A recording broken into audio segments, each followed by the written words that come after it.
Away we go.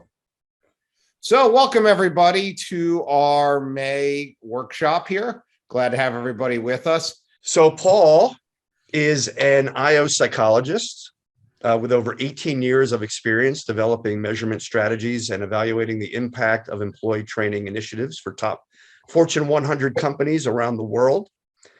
He's a leading author and thought leader on the topic of training impact and ROI. He's a pioneer and innovator in the training industry, creating new and simple ways to measure business impact and actually developing a new level 6 to the traditional 5 levels of evaluation. And so there's a question, why don't clients, leaders, and or stakeholders understand the true value training can bring to an organization? Think about that question. The answer is because we never tell them. So it's on, what I mean by this is it's on us. Business leaders are not going to go out and do these studies. Finance people are not going to go out and find out how much return on investment we're bringing to the organization.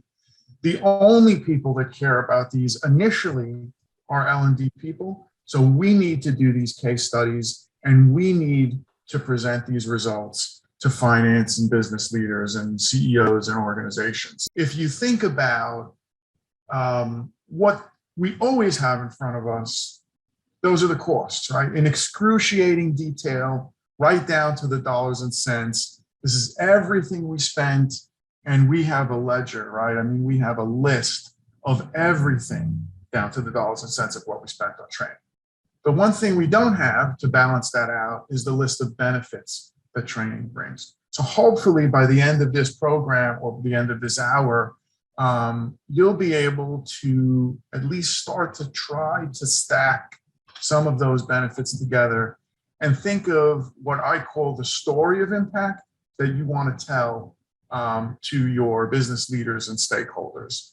So just a couple of other things when I try to get people excited about doing these type of studies, as I had in the previous slide, right? 92% of senior leaders want this stuff, and 9% of internal L&D organizations actually show them this stuff, which is a huge gap, right? Glaring abyss or difference between what they want and what we give them. The other thing is bigger budget. So I used to read a lot of nominations for ATD and Training Magazine and a couple of other ones. And I used to kind of keep track of these organizations that were sending in what they're doing, right? So they send these applications, they talk about their training budget on one question, and then another question asks them, do you measure and show proof that you measure up to level 3 and 4, which is behavior change and business impact? And what I found after doing correlations, probably with 100 or so different companies, 216 actually, what I found was there was a strong correlation to people who had much, much bigger training budgets, also measured up to level 3 and 4. So level 1 liked it. Level 2, did they learn anything, right? We love the fact that you liked it and the roast beef wraps were great and the coffee was hot. But if you didn't learn anything, then it doesn't matter. So did you learn anything? Next step, we're happy that you learned something, but did you change your behavior in any way back on the job? So 2 to 3 months after the training, whatever you're looking for in terms of improved behavior change, right? What is it that they're doing conspicuously better now that they've been through the training compared to maybe people who haven't gone through? Okay. If you are doing something conspicuously better on the job, then how does that affect your metrics, right? The organizational impact of those behavior change. How does that affect the KPIs that you're stacked up against every day that the organization really cares about? And level 5, if you take that organizational impact, you turn it into dollar value where you can you put that against the cost of the training? Was it worth it, right? And then the level that I had, I've been writing about this probably since 2005, is this climate element, right? So up until level 5, you're really a cheerleader for the program. You're telling everybody how great it was. What level 6 does is it says, we understand that Some people get more out of training than others, right? There's always that kind of natural normal curve, that distribution.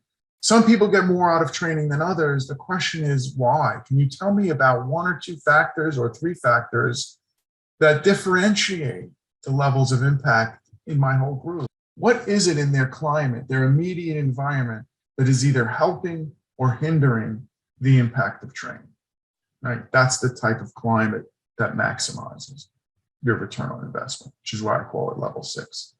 This sounds like a complicated added process. It's really just sprinkling a few questions. I'm going to show you in a second. It's just sprinkling a few questions into your level 3 survey. So the same survey where you're asking, did you improve X, Y, and Z behaviors? You're going to tack a question on and say, what's your manager support like? Did you have an opportunity to apply, right? Were you motivated to apply this? Is there anything else going on? Sometimes incentive programs are completely opposite of what you train to.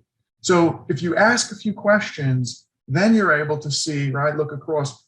Paul said he has great improvement in these behaviors. He also said he had a great manager support or high manager support. Where you have the opportunity to do this, okay? So trained group versus untrained group, follow, and don't look at necessarily the raw scores, just look at the improvement over the from the pre-training to the post-training time. Next one, if you do have a spike in performance, you can't take credit for all of it. Then you'll go, and you can't get your hands on a control group, then you'll just go back and ask participants, there was an increase in performance, how much would you attribute to the training, right? Last one, participant estimate. That's if you can't get your hands on any data. You literally don't see a spike in performance because you couldn't get your hands on data. Then you're just asking participants, how much has your performance increased, and what would you attribute or what would you estimate was due to the training?